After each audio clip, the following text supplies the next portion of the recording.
Welcome to another Owl Nights review. I'm Jojo and I'll be reviewing Sea of Stars.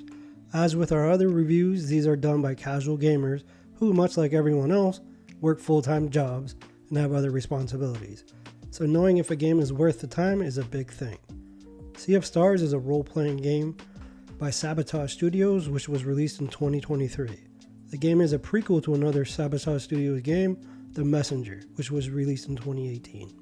The game tells the story of two heroes named Valerie and Zale, who use the powers of the moon and the sun to fight against creations of an evil alchemist.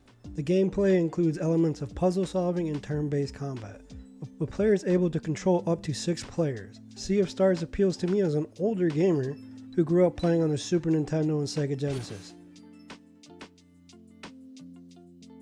It's a retro-style game that has a nostalgic feel to it. Now, generally, I'm not a turn-style game fan, to be honest, but with this game, at no point did that bother me.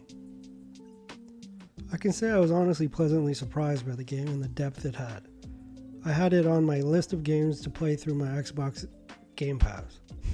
The puzzle-solving aspect of the game I personally didn't find overly hard and got through most with little to no struggle, where some games can make the puzzles outright impossible to figure out without googling a tip or two. Enemies, especially boss battles, are enjoyable and challenge you to use enough strategy to keep you invested without burning you out. The game offers items to help those who may struggle a bit. Again, the depth in characters, NPCs, and enemies is commendable.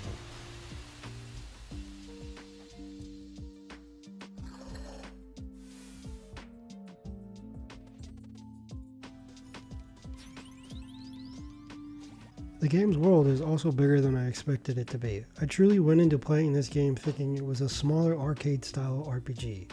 The map has multiple locations across a vast sea, with nice hidden gems. As with most RPGs, save and save often.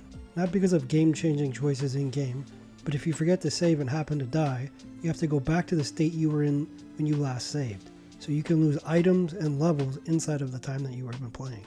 There are actually 2 of what I would consider mini-games inside of Sea of Stars. One, a simple fishing mini-game that requires some skill and rewards you with items you can cook with.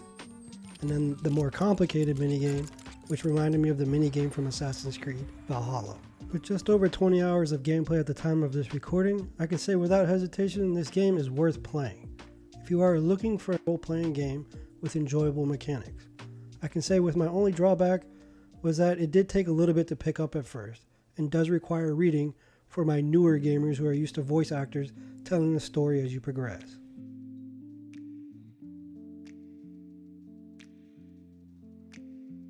Thank you again for watching this Owl Nights review. I am Jojo. Please hit the like button, comment, and give us a follow. Also check out our podcast, Gaming at the Roundtable, on Spotify and YouTube.